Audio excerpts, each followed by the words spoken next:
23 साल की सुहाना जब जनरल सर्जन डॉक्टर पॉल के पास अपनी ट्रीटमेंट के लिए आई थी, उसे नहीं पता था कौन सी कयामत उसका इंतजार कर रही है। तमाम टेस्ट्स और जांच के बाद डॉक्टर पॉल ने सुहाना का डायग्नोसिस किया एपेंडिसाइटिस का और उसे बताया ऑपरेटिव प्रोसीजर्स जिसके थ्रू उसे गुजरना पड़ेगा। ऑपरेशन के दिन सब कुछ तो ठीक ही चल रहा था। डॉक्टर भी काफी एफिशिएंटली अपेंडिक्स का ऑपरेशन कर रहे थे, लेकिन डॉक्टर पॉल कर बैठे एक बहुत बड़ी गलती। ऑपरेशन में यूज होने वाले कॉटन स्वैब्स को सुहाना के पेट में छोड़ के ही बिना निकाले ही उन्होंने ऑपरेशन को कंक्लूड कर दिया। Later Suhana suffered major infections. Now let's understand the concept of res ipsa loquitur.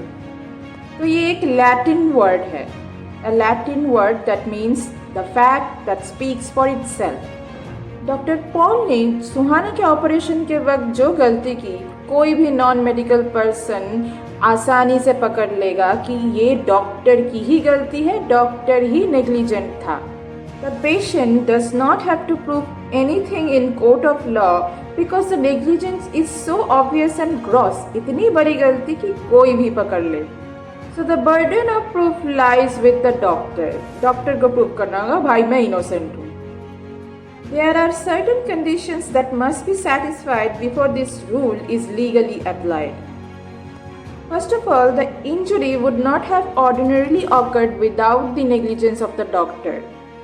Second, the doctor had full exclusive control over the treatment or injury producing instrument which produced the injury. And thirdly, the patient must not contribute to his own injury, that is, the patient is not guilty of contributing negligence. आसान भाषा में doctor के negligence के सिवाय वो injury हो ही नहीं सकती। सेकेंडली, डॉक्टर के अंडर कंट्रोल में है सारे ट्रीटमेंट प्रोसीजर्स। और थर्डली, पेशेंट ने अपने आप को इंजुरी नहीं किया अपने नेग्लिजेंस के वजह से। Other examples like removing the wrong organ from the body, operating wrong patient, amputating wrong limb, putting tight plaster leading to the loss of function of the limb, and failure to give tetanus toxoid injection in case of bleeding injury. ये सारे इतने gross और obvious है कि कोई भी layman समझ ले। There is another concept of doctrine of common knowledge. When negligence is of such nature that even a layman with ordinary common knowledge having no technical expertise can appreciate it without the evidence of any medical expert. ऐसे ही informative videos का notification सबसे पहले पाने के लिए subscribe made loom right now.